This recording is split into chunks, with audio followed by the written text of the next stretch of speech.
Our next speaker is an author of the great book Programmed Inequality, about how the British lost their advantage that they had early on in the tech industry. No, that was a spoiler. Sorry. They are a historian and a professor, and they are not here. They are with us digitally, though, because we live in the future. Mar Hicks! Hi, everybody. Thank you so much for having me here today. It's an honor. Hey, Mar, how are you? I'm good. It's the middle of the night, my time, though. How are you? It is, right? Yeah, it's here we're pumped up. It's the morning, and we're just getting started. Where are you? I'm in Chicago, in the U.S. Chicago, Oprah, Winters, and Wind? Yep. Yep. I am so happy you're with us here in Sweden too, and please take it away. Mar Hicks! Well, thanks so much. I'm going to be talking to you today about women and gender in the history of computing and my book, Programmed Inequality, which looks at how women were pushed out of the early computer labor force in the UK, and also what broader impacts that had. Now, as many of you may already know, there were a lot of women in early computing doing everything from mission critical code breaking to software development to systems analysis and much, much more. And yet, today, programming is still oftentimes, this crowd notwithstanding, usually associated more with men. And it's also associated nowadays with women having a harder time entering, staying in, succeeding in the field. So, when did the field flip to looking like this? And why did it become perceived as more masculine than feminized at a certain point in time? And furthermore, what effects did this gendered labor change have more broadly? The interesting thing is that when this labor force change happens in the 1960s and the 1970s in the UK and also in the US, but I'm going to talk about the UK today, it isn't because women don't have the technical skills or because there weren't enough women to fill these jobs anymore. It occurs because the men in charge at the highest levels of government and industry begin to realize just how important computing is going to be to the nation's future and how these machines are not just speeding up work through automating it, but changing businesses and governments from the top down and how they operate. And with that realization, they decide that the people doing these jobs can no longer be merely technical. It's not enough to just know how to do the jobs.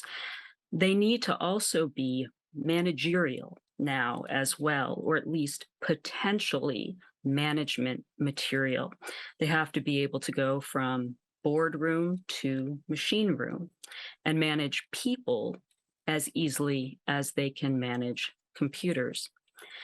So, in other words, they can't look like this anymore because it wouldn't be appropriate at this time and place in history for people who look like this to be in charge and invested with such power, not only over the country and its present, but its future as well.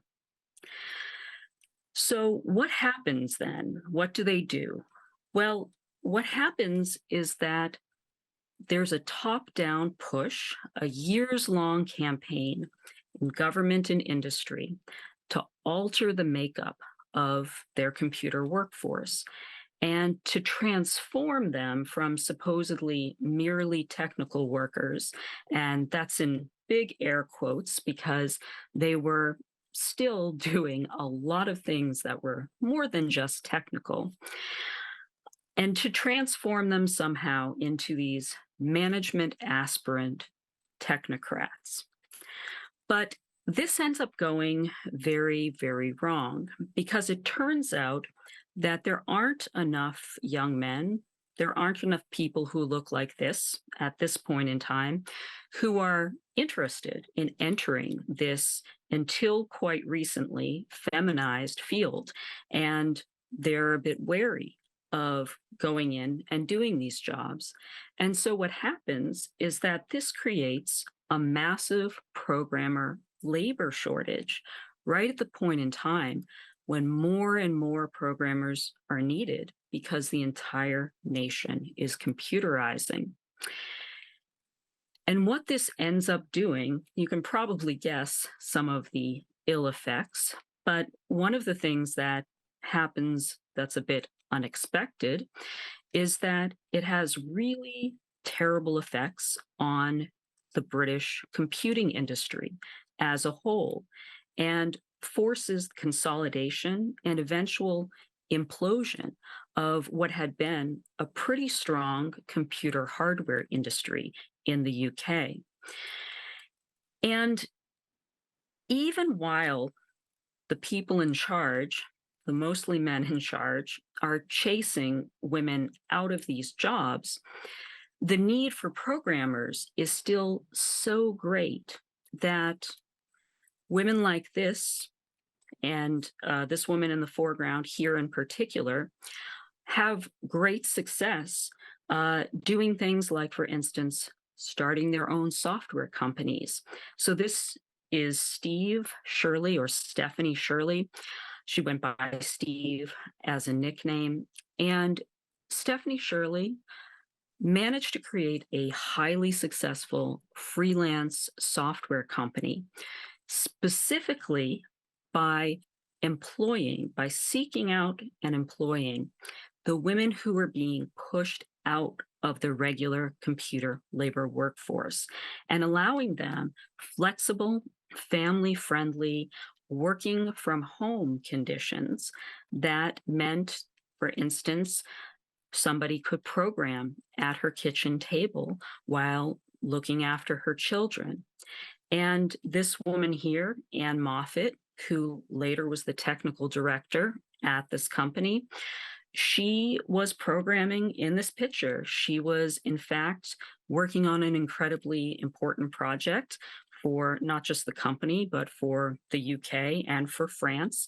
She was programming the black box for the Concorde, the only supersonic passenger jet to have any success to date, and a technical marvel in its time. So you can see, even from these very brief examples, that the issues involved here, they didn't have to do with the skill of the women who were doing these jobs. They had to do with much larger cultural and political factors, even, that were swapping out one set of people for another set of people for reasons that had very little to do with the technology, but a lot to do with the way that technology can concentrate power in people's hands.